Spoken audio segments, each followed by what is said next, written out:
Hi everyone, myself Professor Devendra Kumar, ENC Department, Government SKS JTI, Bangalore. So today we are going to discuss the Verilog HDL, 5th semester subject. Subject code is 18EC56 and the unit is first unit, basic concepts of HDL. So it is the continuation of the previous 7th session. So next is what the parts of simulation. So all of you know what do you mean by simulation. So basically simulation is nothing but the software output from the code, whatever the code you have written in the program, and we will get the whether the code is correct or not. So how we are going to check using the simulated waveform. So all of you know in the previous session I showed the waveform using the basic AND gate program. So according to the truth table we will get the output.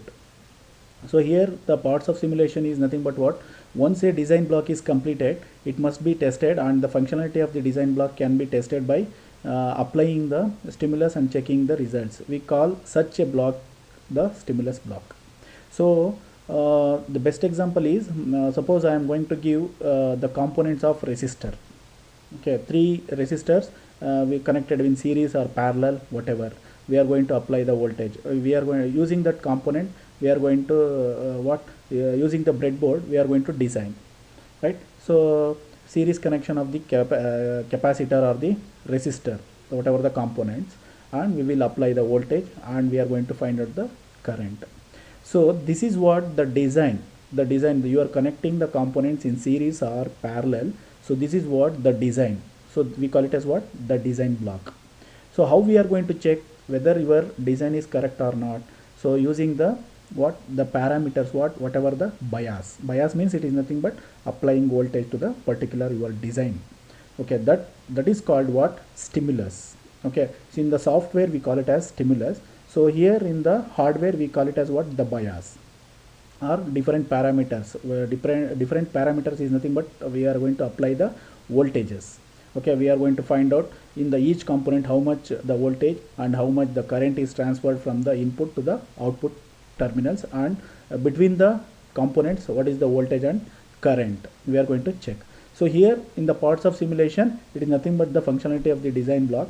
So it is, we are going to test how we are going to test how we are going to, the design block is completed. So based on the structure, suppose in the previous session, so there is a basic AND gate logical circuit diagram. So there is a two inputs and only one output, and the full adder also. There is a full adder means two XOR gate, two AND gate, and one OR gate. Okay, so this is what the complete full adder circuit. So the external appearance is only the thing is only the three input A, B, C in is the input, and output is S and C out is the output. So this is what the complete the design block. How we are going to check using the input to the A, B, C in. Clear? So that's why that is called what, stimulus. Okay, we call such a block the stimulus block. Stimulus block is nothing but what, we are going to give the input to the particular design block. So that's why we call it as what, the stimulus block. So the stimulus block can be written in Verilog, and the separate language is not required to describe the stimulus. There is no separate language. Clear? The stimulus block is also commonly called as test bench. Test bench is nothing but, so what is the input and what time we will get the input and what time we will get the output, and we are going to mention the time slice between the input and the output terminal. Okay, so that's why we need the test bench, and we call the different variables in the test bench, and we can do the test. Okay, so it is nothing but what, testing the particular circuit. Clear? So different test benches can be used to thoroughly test the design block. Means suppose if your design or everything is ready, for example if the mobile phone, your mobile phone is everything is ready, it is ready to launch. So how we are going to test? So we are going to apply the different types of combinations. At a time we are going to press the keys, two keys we are going to press at a single time. So it is going to hang in the previous, not the touch screen, in the button. So button system, there is a hanging the cell phones. So that type also we have to check in the design block. So in the test bench is nothing but what, so we are going to apply the high voltage or the different types of inputs. So at whatever the inputs, so we have to get the same output in the expected output. So what is the practical output, so that output we need.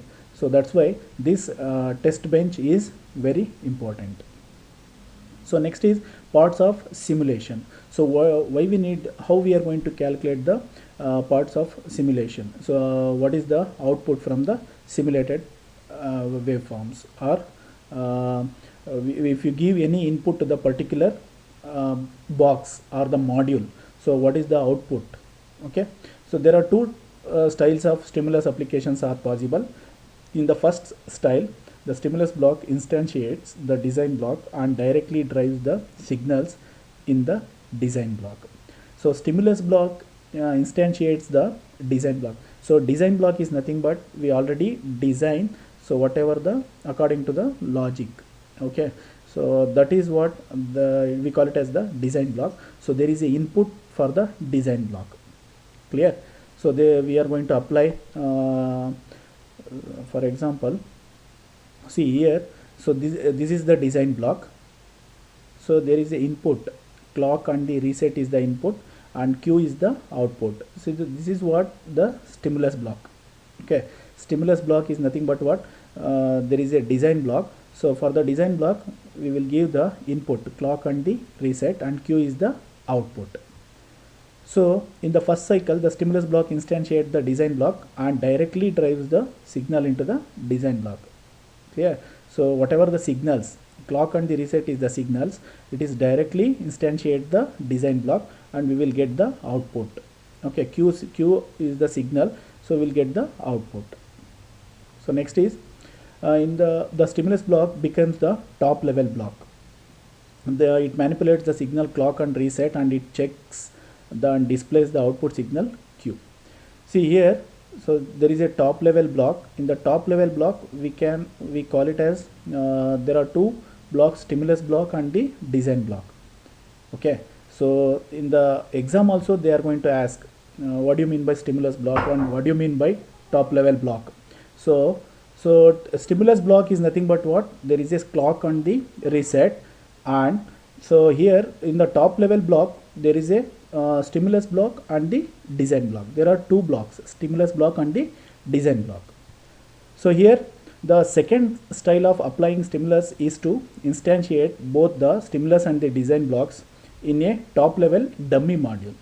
See, suppose if you are giving any input to the particular module, so we call it as what, we call it as stimulus block is a module and design block is as a module. So for this we are going to give the dummy inputs to the particular module.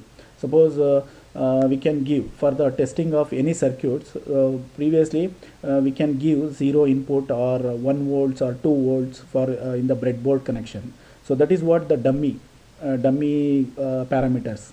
So here also we are giving the top level dummy module. So the next point is the stimulus block interacts with the design block only through the interface. See here there is a interface between the stimulus block and the design block.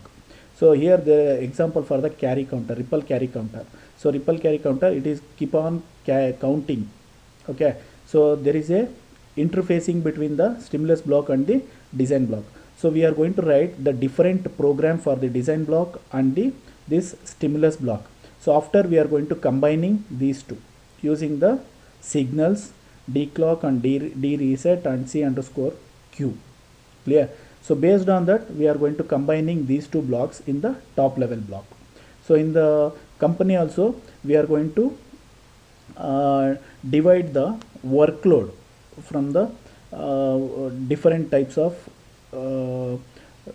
engineers. Okay, so in the software engineers, hardware engineers and testing engineers. Clear? So software part they are going to give they are going to using the dummy parameters and they are going to check and they will clear the errors. Okay, and the hardware also previously they will give some separate inputs and they will succeed in the output for the test engineers also. So once the all the combining of all the three groups, okay, software, hardware and the testing, so they are going to combining their the whatever the specific inputs and we will get the output. So that's why this stimulus block, and in the top level we can find out the stimulus block and the design block. Okay, so this ends the session. Thank you.